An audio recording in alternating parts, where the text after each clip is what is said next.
Mr. Nigel Farage, co-president. Mr Barroso, I am confused. Help me. What is the EU's policy on Libya? You see, I got a letter on the 1st of April from the noble Baroness Ashton telling me that the EU had provided more than €75 million in humanitarian assistance, telling me that although the situation remains uncertain, the EU has offered to assist in fostering dialogue.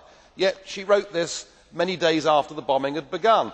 Well, that is what she has been saying, but on the other hand, we have got hard man Herman Van Rompuy, who has made it clear that regime change, that is the aim of this Libyan adventure, and he also said that the action in Libya could not have happened without the European Union, and that France and Germany could not have taken military action without first getting the support of the European Council. So we have got two big chiefs inside the European Union directly contradicting each other. Could you please shed some light on the matter and tell us what is the European Union's policy on Gaddafi and Libya? It was agreed unanimously by the Member States that Gaddafi should go. This was a point of unanimity agreement. So Gaddafi should go. At the same time, there is no contradiction with engaging in dialogue with the people we think we should talk to. Probably that was what Lady Ashton was referring to, because, for instance, we have received here representatives of the opposition to Colonel Gaddafi. Having said this, in terms of military action, in fact, it was not a decision of the European Union as such. Some Member States, in fact, namely in the Security Council of the United Nations, decided to promote, based on some kind of consensus that was generated in the European Council, to implement the no-fly zone.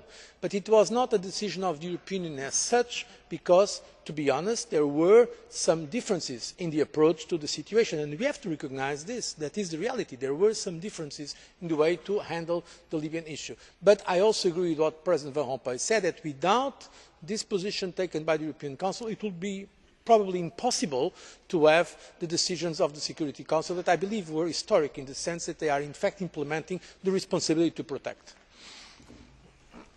Well, there is certainly a broad range of opinions here. I wonder whether Mr Barroso would agree with me that appointing as head of your new Foreign Office and in charge of external security a woman who has been an extreme left-wing, lifelong pacifist, the former treasurer of the Campaign for Nuclear Disarmament, somebody who has proved to be incompetent in the job, was not in fact one of the better decisions of the European Union. I can only say thank God for Baroness Ashton. Without her, I suspect all of us would be very much deeper into Libya.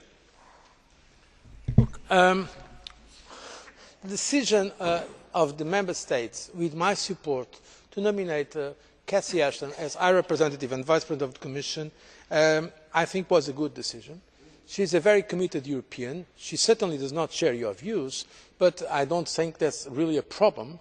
And I think she is giving a very honest and determined contribution to our goals. But let us be honest about this. She has a very difficult, a very challenging job. She is doing now what before was done at least by 3 or 4 players, and apart from that she had to introduce the new European External Action Service. So I really believe that at least those of you that do not sympathise with her ideas should give her the benefit of the doubt. I believe it is an improvement of the fact that we have now a High Representative that at the same time is Vice President of the Commission, and I can testify about her enthusiasm and her determination and the very, let us say, European approach that she takes in all those issues. Thank you.